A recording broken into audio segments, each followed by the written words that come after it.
Sup guys? In this video, I'm going to be showcasing some of the new ships that have been released since whenever the last video I made on chapter 15 was. The fleets are not min-maxed. I am limit testing to see what I can get away with. Some of the ideas might be useful to you, but copying the fleet is not recommended.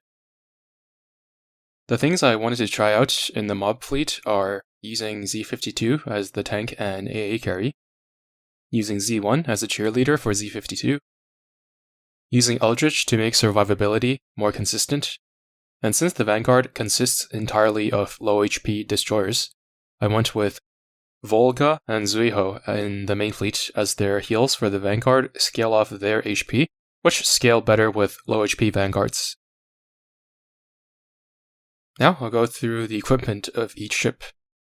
On Eldridge, I'm using pretty standard equipment for this chapter. The damage control protocol can just be a toolbox. It doesn't really make a big difference. Next, I'm using Z1 as kind of like a third auxiliary for Z52. So I just gave her a stag so that she doesn't bring the AA down. It doesn't make much of a difference what you bring on her, but you can't go wrong with giving her 2 HP auxiliaries.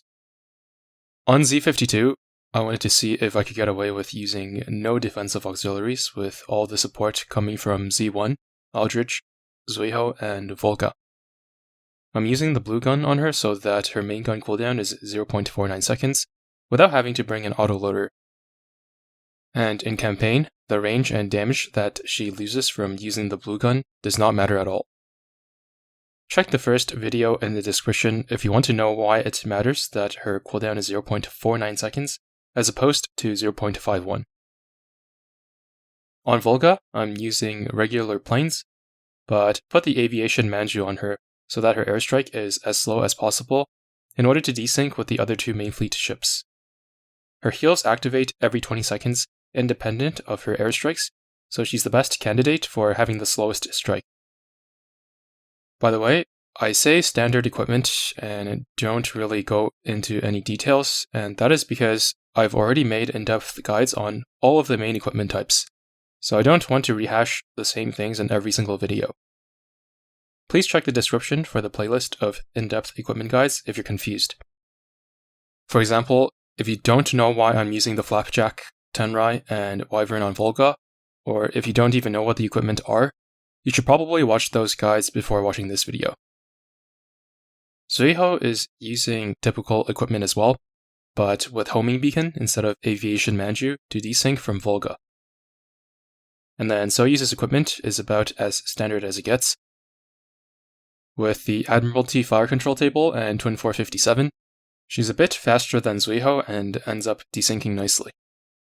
I'm also using Meowfissers as well, but I'm using Avery and Drake from the Tempesta events. If you're at chapter 15, you should probably have been playing during that event, so it would be entirely your fault if you somehow didn't manage to get them. They are very strong, especially in campaign, so make sure to raise them if you haven't.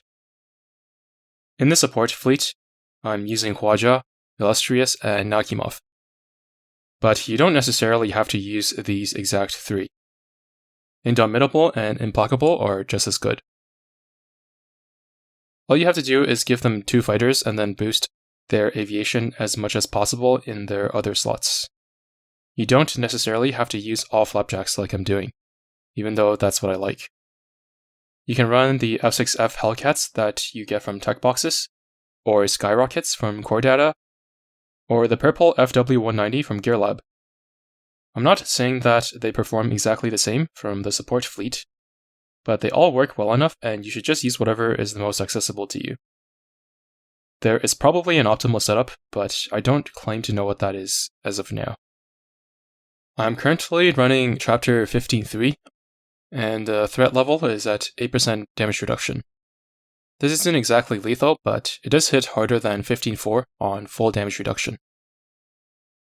Nevertheless, the mob fleet seems to be able to handle the fights perfectly fine.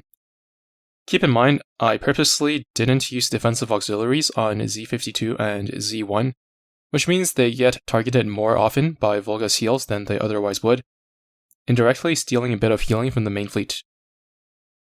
If you want to try the same kind of triple destroyer Vanguard, you should probably start by giving them defensive auxiliaries, and then when it seems like they're having no trouble surviving at all, you can then try switching them over to offensive auxiliaries one at a time. The Vanguard has no problem surviving without Unicorn, despite the lack of defensive auxiliaries, which is a good sign for Zuihou, as it is mostly Vanguard healing where she is lacking in comparison to Unicorn.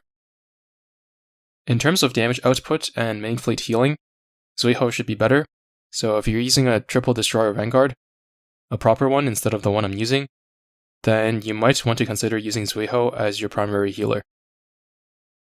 Also, in this run, I'm purposely avoiding battleship nodes, because it is not a necessity to fight them to clear the stage, and they are way more difficult to consistently clear than the escort and carrier nodes. The biggest concern with those nodes are the battlecruisers that spawn inside of a smokescreen, which make them almost impossible to kill. I find that the only consistent way to get through them is with Musashi's damage absorption skill. Otherwise, your healers are susceptible to randomly getting sniped by the shelling in those battleship nodes.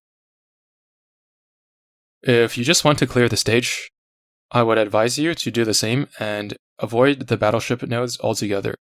It will make your life a lot easier. For the boss fleet, I wanted to try out the combination of Mogador and L'Audacieux, so I ended up going with a mostly French fleet. Brest is the only real tank option aside from Mogador herself, but I don't really want Mogador to pull the Vanguard along with her when she does her lunge attack in campaign. And then Alsace is also French. And since these French ships have essentially no anti-air, I brought two of the best anti-air main fleet ships in the game in Fruits Rume and Independence. This is not exactly the most powerful fleet, but it did get the job done, so whatever.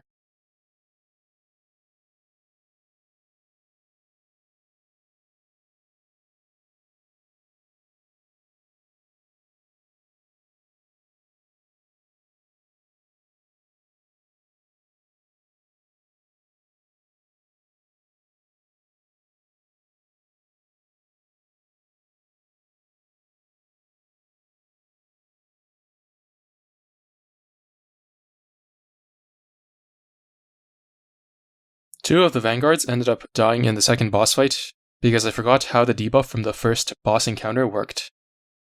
I thought that it would reduce the boss fleet's damage in mob battles, but it's actually debuffed for the boss fight instead. I'm sure anyone who's making their way through Chapter 15 for the first time should be aware of how the debuff works and not make the same mistake.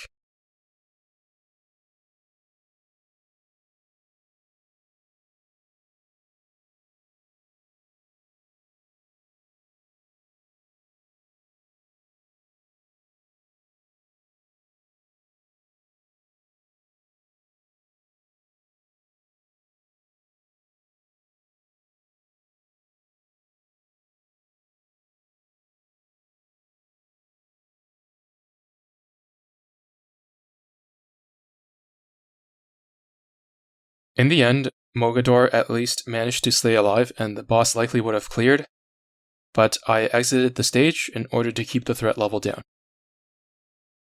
So yeah, just a quick showcase of some new ships that I haven't used. Nothing too crazy. Hope you enjoyed and see you in the next one.